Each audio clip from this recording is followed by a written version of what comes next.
But what if most business owners are actually building their business backwards? They focused on growth, more revenue, more clients, more offers, but they haven't ever taken the time to ask, what am I actually building this for? Because the founders who create something that truly lasts, they don't start from growth. They start with an exit and they make the decision from that place. And that's what I'm excited to talk about today. I'm joined by Rebecca Richardson, co-founder and CEO of Druzy Fusion, a vertically integrated functional mushroom company that's bringing a whole new level of quality and transparency to the supplement space. With her background in enterprise strategy, she's built a company that controls every step from cultivation to extraction to third-party verification, which creates a level of credibility that you can feel. Rebecca, I am so glad that you're here. Welcome to the Seven Figure Builder Show. Thank you so much. I'm so excited to be here and have the chat with you today. Absolutely. And we've started this conversation even before we hit record. But I'm going to ask you to just talk us through like that moment where everything shifted. I know your origin story is just insane. So take us there.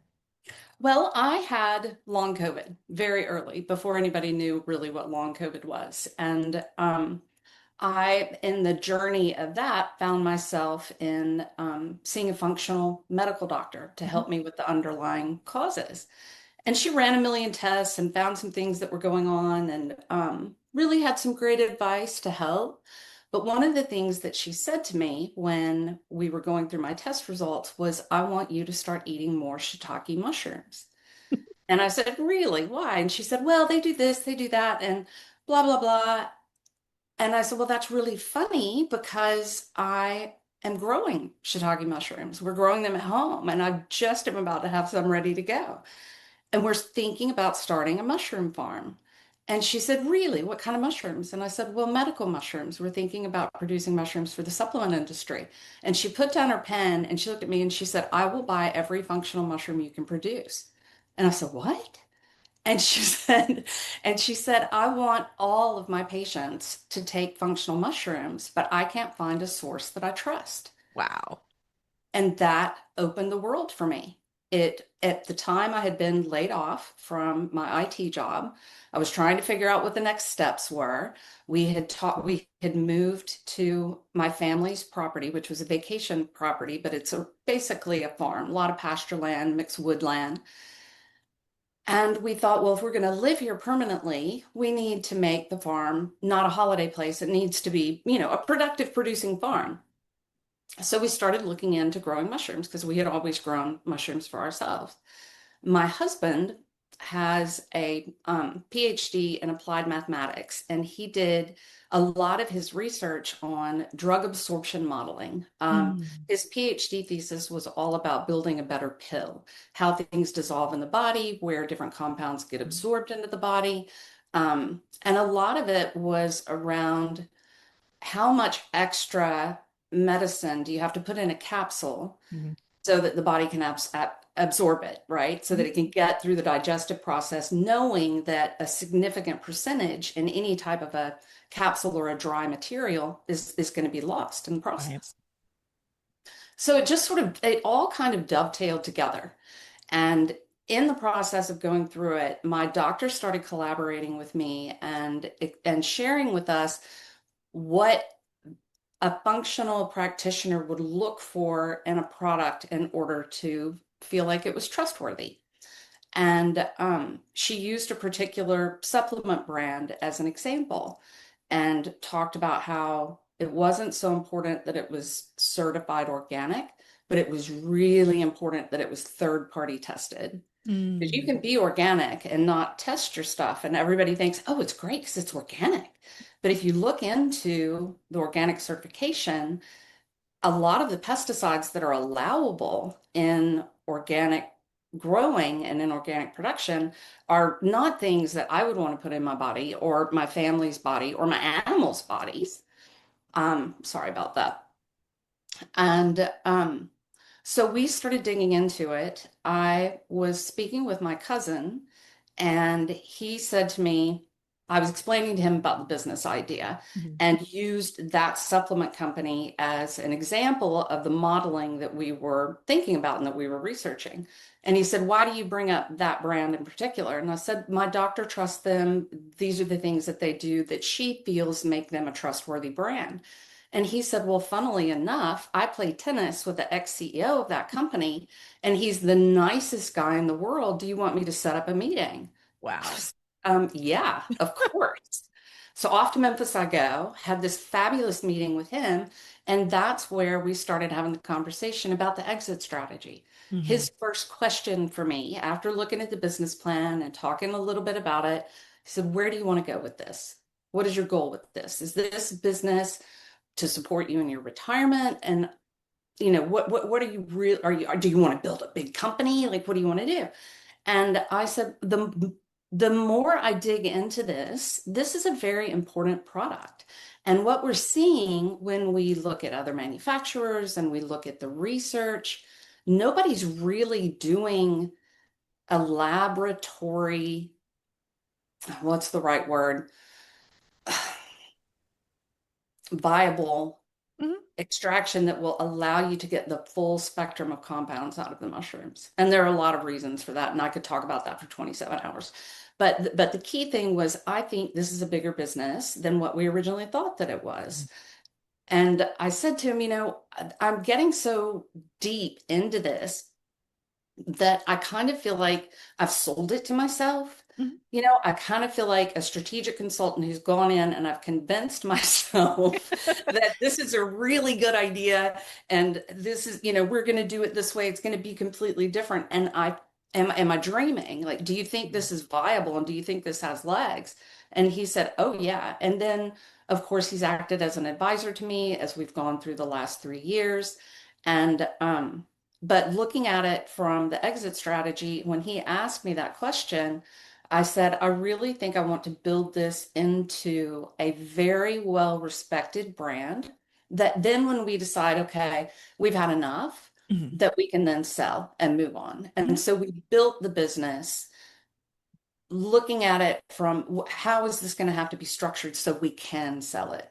Mhm. If it's just Rebecca and Carl and I'm whipping up tinctures in the kitchen and you get this like vision of like this grubby little woman in her kitchen, making making mushroom extracts. It's like, no, we have to really, if we're going to do this, we are not going to be, first of all, we're not going to be snake oil salesmen. Mhm. We're not going to build anything and make any claims that are not backed by peer-reviewed research because both of us are such science-oriented people. Like we just, that was absolutely key. Mhm. And so if you look at it from that perspective and then you walk back a little bit, and your background is in IT as well, and so I Mhm. know you're going to understand this. My background is in project management, strategic project execution, strategic planning. And you know about the project management triangle of constraint. Mhm. And Yep. so you have to look at like a project, any project that you do, whether it's, doing a renovation on your house from the time, cost, and quality Mhm. perspective. And one of those is going to have to go as you move forward in your Mhm. planning.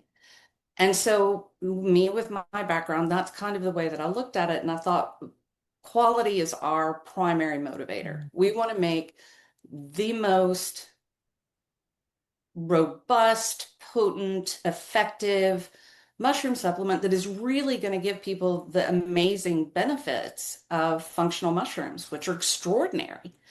And we believed in it, and the research proved it out. And then we started making some and testing it on our friends and family and our early adopters, and we got amazing results. And because of the liquid format that we were using and the bioavailability of that, people are able to take a little bit less of it, which is really in line with what our key market was in functional medicine, where most patients going into a functional medical practitioner have some sort of gut dysbiosis, Right. and they have absorption issues and really challenged in that way. And so how can we make this effective for them? Mhm. Plus, it's a lot easier to take a liquid supplement than a handful of capsules. Right. And in that time as well, I was taking, I was seeing my functional practitioner. I was working on my health. I was rebuilding my system, and I'm taking handfuls capsules Mhm. every day.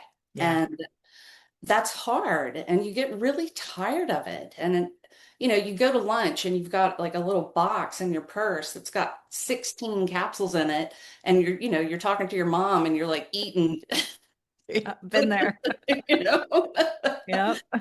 And I really found that in that process, the liquid supplements that I had, I was much more compliant about taking them. Mhm. They were easier, they were faster. And so, yeah, quality was absolutely our number one priority going into this. But that meant that to do it quickly, we would have to spend a lot of money. We would have to have a huge investment to do it. And that really wasn't the way we wanted to structure the business. We didn't want to go into a lot of debt. We didn't want to go out and look for investors, um, look for, angel investors and that kind of thing, which a lot of people do. Mhm.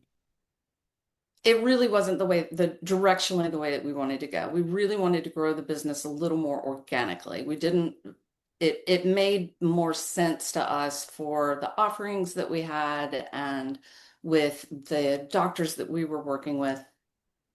So quality was absolutely our focus. And in that, we structured the business in such a way that we looked at it from how can we how can we dig into this market? So we have the functional medical market, which was underserved by functional mushrooms because of the trust issue.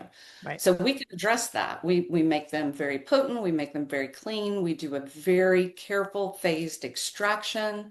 So we're protecting the delicate compounds and aggressively pursuing the ones that are hard to extract.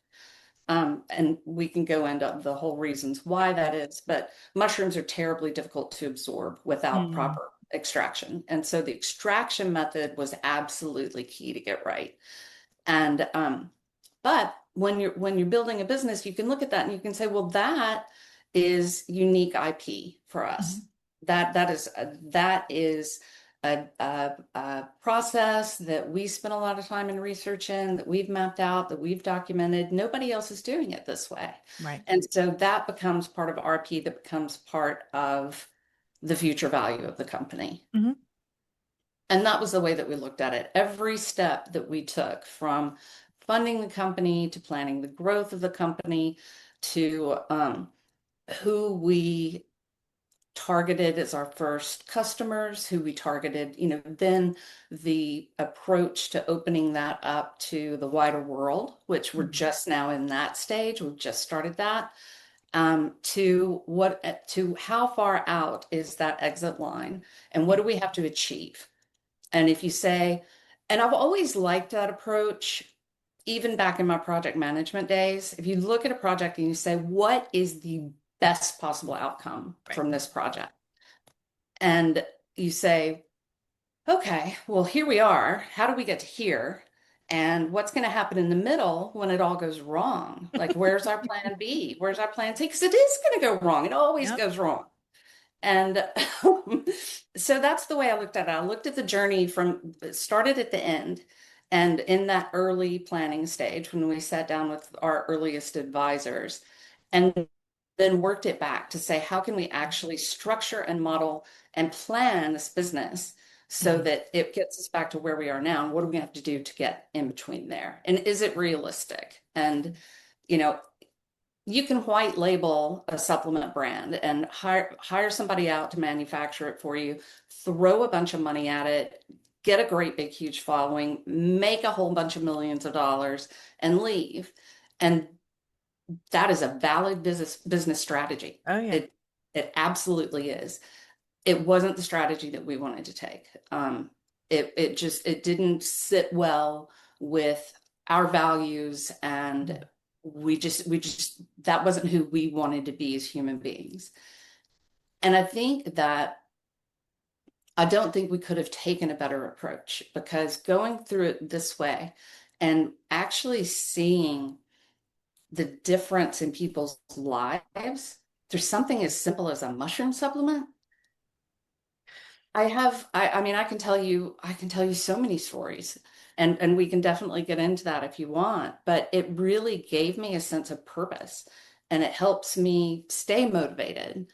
Um, I have people telling me, you can't stop doing this. Like you have to keep going. Yeah. You can't exit now. Right. But, and then again, to that exit point, you have to think about like, who do we want to sell to? Right. Who are going to be the people that we target? Like, that is as important because if you're building a company, particularly if you're really focused on quality and you're really focused on integrity and you're really focused on education, who are you going to sell that company to that's going to carry that forward Mhm. along with them? It has to be a company that is aligned Right. with our core values. For sure. No, and I love I love that that is the basis of your business. That and less is more. I heard that as well of like, your target market are people that are taking lots and lots of supplements to, be part and subscribe to, what it is that you're producing. But, when you approach it from quality, integrity, less is more, you're making their world better, their health better. Like you're absolutely going to have those awesome results and lifelong customers that want you to stay around forever, which is absolutely what you want. It is. It's wonderful. And I love it. I love it when I'll get a random email from a customer who will say something like, I have fibromyalgia. I haven't been able to sleep longer than 30 minutes at a time for the last 2 years. I started taking your reishi, and now all of a sudden I'm sleeping 4 hours at a time within 3 days. It's like, wow. Yeah. Like it's hard to believe sometimes. It makes all my hair stand up. It Yeah. and it for me personally, I find it really deeply fulfilling. I never knew that I had such a desire to help people. Which is really funny that this has like come through, like how much just joy, just pure internal joy I get from changing people's lives. Who knew? Who knew a Right. mushroom was going to do that? Off of growing your own mushrooms. And I love mushrooms. My husband can't stand them. So we have that internal joke, but I'm like, I am a huge fan. So yeah, I think that's pretty awesome. So as you were getting advice from all these people and you had your advisors, like what would you say was the most powerful advice that you got or anything that really stood out to you? Um, I think there were a couple of things. So the feedback that I got from the functional doctors that were interested in our products, one thing that I learned really quickly is that everybody had kind of heard that mushrooms are really good for you, but nobody had this cohort had really not looked into like, well, why and Right. which ones are good for what? Because the different varieties all have unique compounds Mhm. that interact with the body in different ways, even though sometimes the effects overlap. And so there was a lot of education. And I think that really learning how to communicate those benefits, not only to doctors, but to the public in a way that's digestible Mhm. was critical for me because we tend to go down like the science thing. And my sister says that we start talking like the parents in the Peanuts cartoons, the blah, blah, blah, blah. But it, really, really learning to make that translation. And I think that a lot of that came from my IT days. Mhm. And when you have those technical conversations and you have to like really pivot Translate. those to an executive audience or pivot the executive story to the technical audience. And so learning that communication translation, I think was one of the skills that really helped me make this transition. Mhm. So there was that. And then from the business side of it, um, was to stay away from the banks.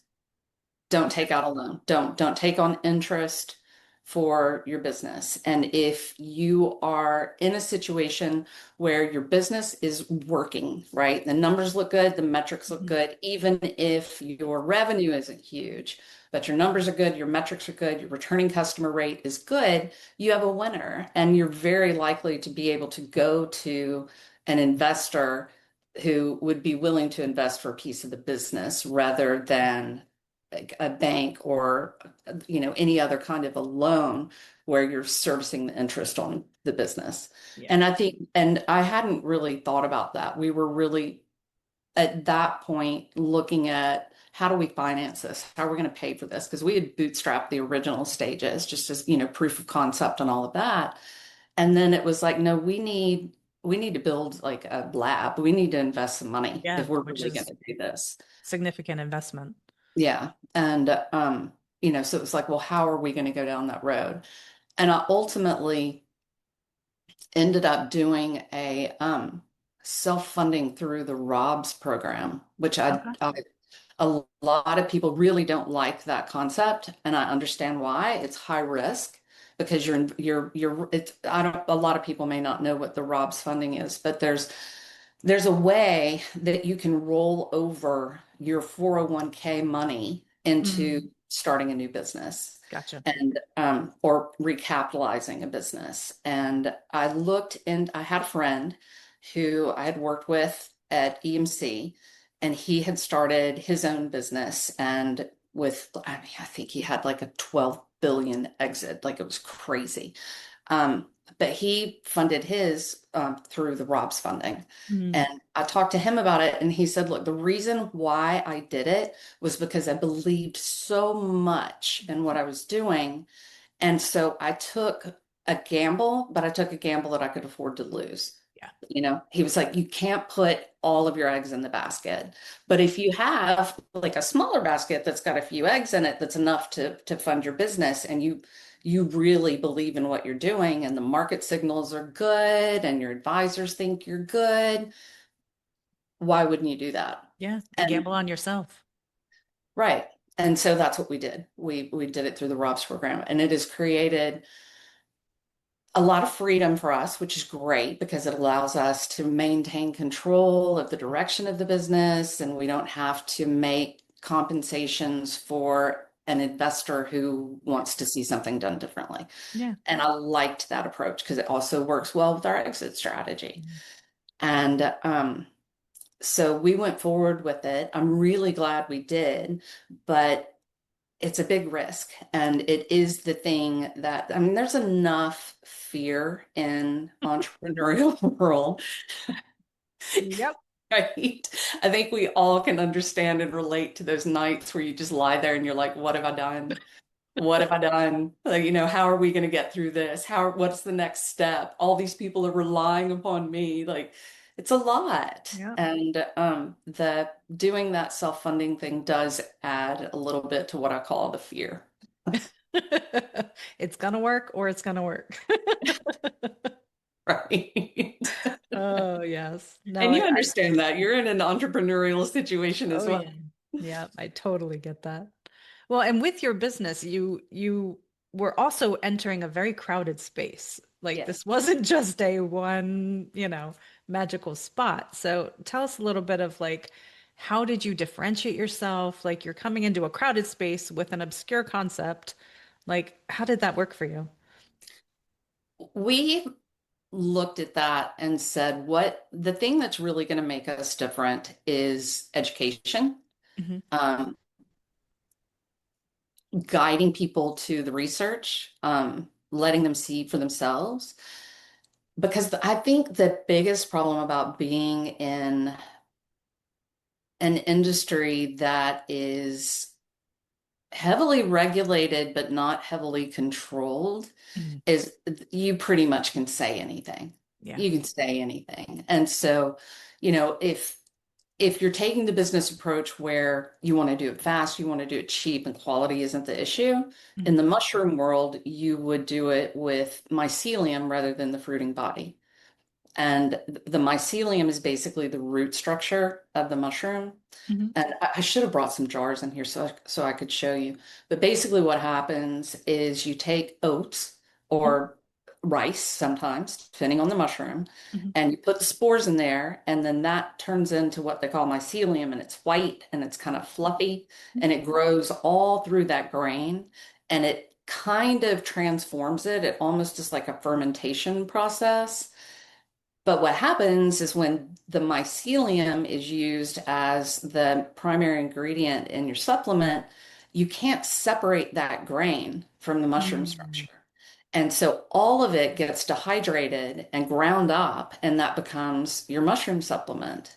Well, a lot of people have grain issues, Right. and but the mycelium people will say, "Oh, but it's transformed. It doesn't cause the same issues." And I mean that doesn't hold up to the science, right? But Right. a lot of people are going to believe what they're told and Right. not do their own research. And they'll say, "Well, okay, everybody's saying that mushrooms are great. I'm going to hop on Amazon. I'm going to buy the cheapest mushroom coffee drink that I can find." And if you look at the ingredients, you'll see that not only in most cases it's a mycelium-based product, but it also has like other weird mushroom ingredients like isolated beta glucans, Mhm. which, okay, fine. Like I understand the rationale behind doing that to stabilize, and you can say this has exactly 1,000 milligrams of beta glucan, but without transparency into the source of that beta glucan. Is it a mycelium beta glucan? Is it from mycelium? Is it even from the same mushroom variety? You see a lot of that. Yeah. And so being able, back to your question, sorry, I went down a long road. Being able to say, okay, there are all these products out there, and the vast majority are doing that this way for these reasons. Doesn't mean they're terrible products. Mhm. It just doesn't mean that they are ideal.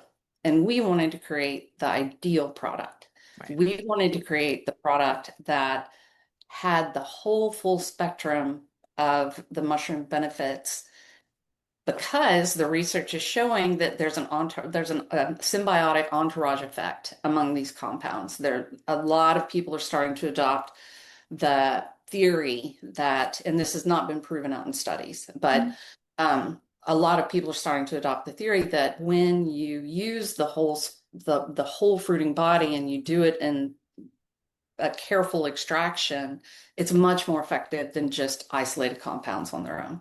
Mhm. And so that that was one key differentiator for us. The other was that we were fortunate going into this that my doctor was like, there's not one that I would trust. Right. And you then that opens up the conversation. Well, is that just you, or do all your colleagues feel the same way?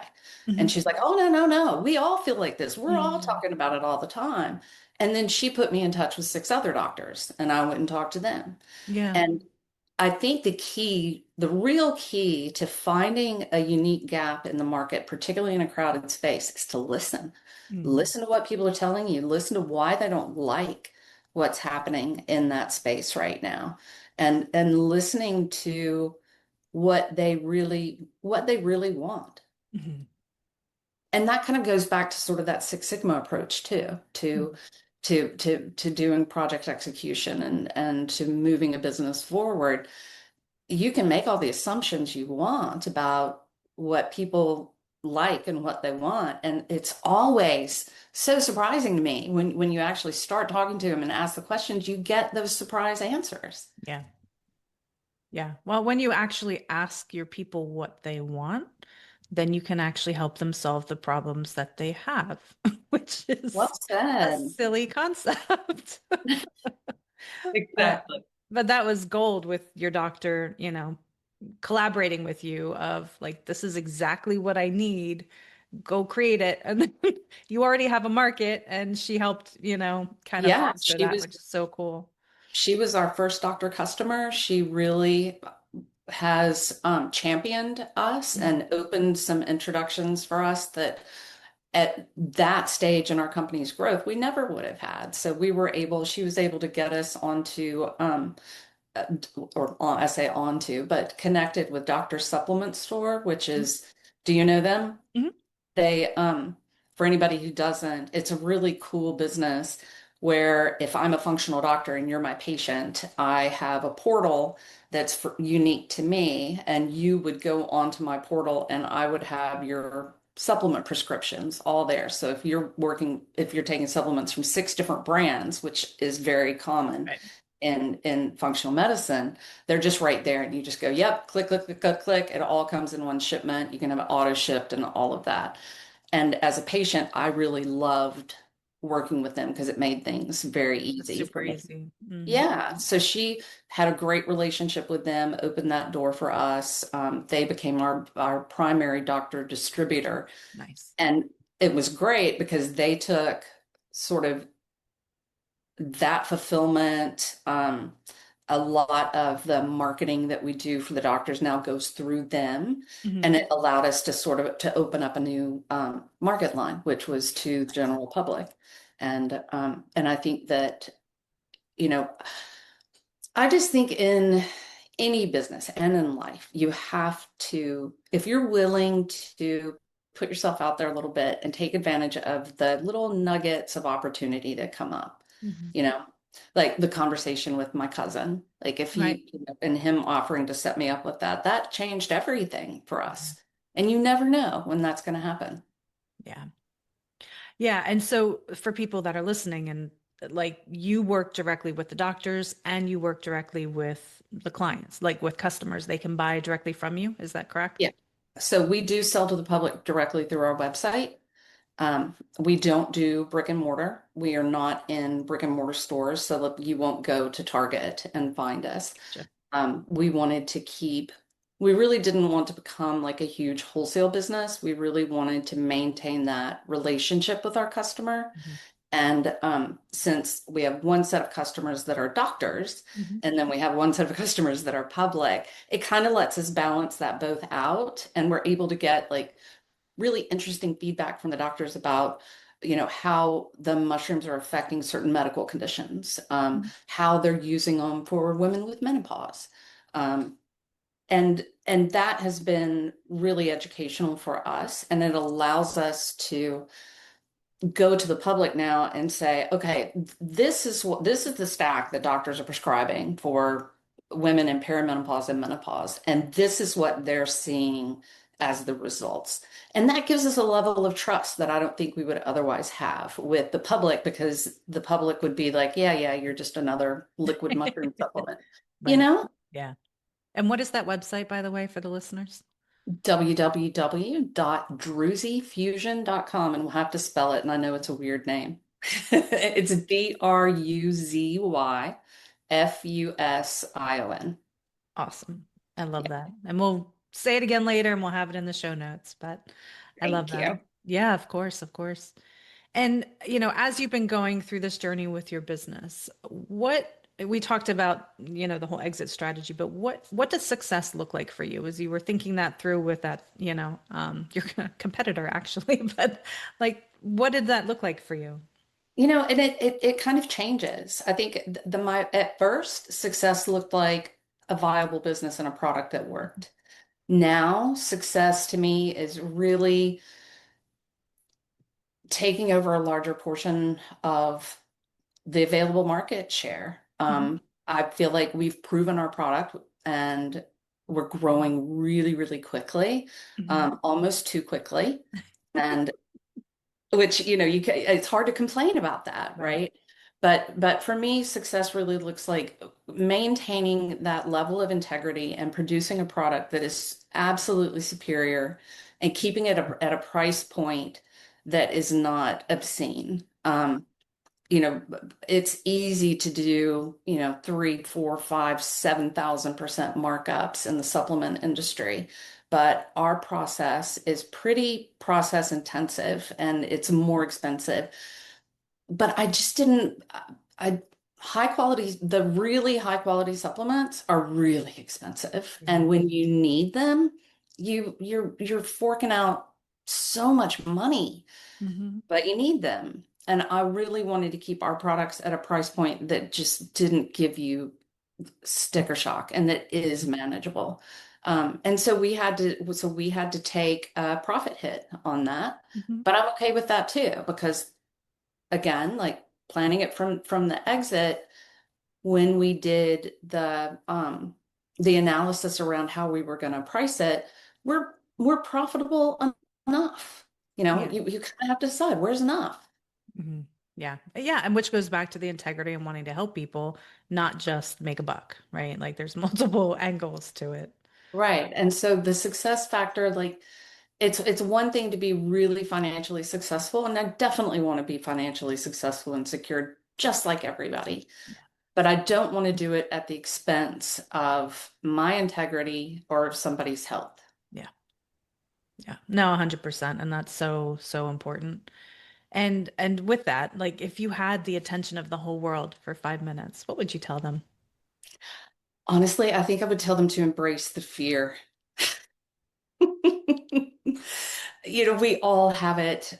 You know, it's whether it's asking somebody out on a date or going and talking to somebody about launching a business or asking for money to help finance your business or whatever it is, it's scary and it's good that it's scary. And so I think you just have to embrace the fear and make sure that you have the mental fortitude to talk yourself out of the tree. Mm. But I think the second thing that I would tell people is just read your labels. Read your labels and understand what's in what you're putting in your body. Yeah. Yeah, and I'm assuming on the website people can learn more about that and, get educated because that's such a big part of what you do. Yeah, we have a whole section of the website that's about learning, and it talks about the benefits of the different types of mushrooms, and it has a lot of links to published research that show how they work and what they do. So if you get like eggheady about it, you can definitely dig in there and go and look at some published research. But we also do a blog. You can sign up for that on our website.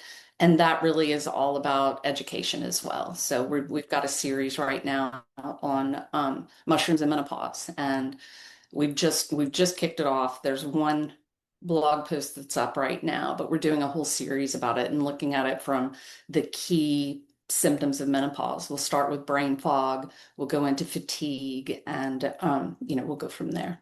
Yeah. And And and what are anxiety. some more, we didn't even get into like the mushroom aspect of it, but like talk to me a little bit about what do mushrooms help solve for people that are, intrigued and wondering what this is about. Yeah, so I think probably the most popular mushroom right now is lion's mane. You see a lot of people talking about lion's mane for brain fog and that. We formulated a blend of lion's mane, red reishi, turkey tail, and maitake. And the reason that we did that is because each of those mushroom varieties works to support a different system in the body. Mm. So red reishi is a known adaptogen, and so adaptogens help your body respond to physical and emotional stressors. So reishi, for example, is really good for body function. It is has been studied for its anti-tumor properties. Turkey tail has also been studied for anti-tumor properties, but it is really effective in the gut and is really effective for the liver, whereas reishi's better for the heart. And then you have maitake, which is brilliant for helping your body regulate immune flares. So if for me, somebody who has a lot of autoimmune issues, the reishi has really helped calm those autoimmune flares down. It helps your body regulate that immune response. And so cytokine regulation. And then we have lion's mane, which is a nootropic, and that makes the entire nervous system function better. So not only with brain fog, but it helps stimulate new neural pathways in the body and helps with nerve regeneration. And there's a lot of studies that prove that out. Um, and did I leave one out? I don't think I did. We went through the four. And then we also do cordyceps, which is also an adaptogen and helps the whole body work better. And it is known for athletic performance and recovery. So it helps with your ATP utilization and it helps your body absorb oxygen. And that has been proven out in human studies. But then you look at it and you're like, well, how does that work? Well, guess what? It only works if you do a cold extraction. Mm, And so there are all these little subtleties about how effective these mushrooms can be, and that all comes back to the methods that are used to extract it. yeah. So we try to follow the functional medicine guidelines, and we do bundles and we do stacks. So we look at what the doctors are prescribing for their patients, and we'll, recommend them as a stack to the general public on the site. So you can go and you can shop by health concern. We haven't, we have like an autoimmune pack. We have a performance stack. Gotcha. So for athletic performance and recovery, which gets harder as we age as well. But I think the key message about functional mushrooms is that systemically they help your body age better. It's all about healthy aging, right? Yeah. Yeah, for sure. As much as we can certainly help it. Health span versus lifespan. For sure. Yeah. So everybody go get more mushrooms. Check out the website. Tell us again what that is. www.druzyfusion.com. Perfect. And we will check it out and go get some mushrooms and age gracefully as we can. Thank you so much for having me on today. Absolutely, Rebecca. This was so much fun. I'm really excited. So thank you so much. Thank you. Yeah. And if you found value in this episode, please do share it. That's how people find us. And you can find me at sevenfigurebuilder.com, and I will see you on the next episode.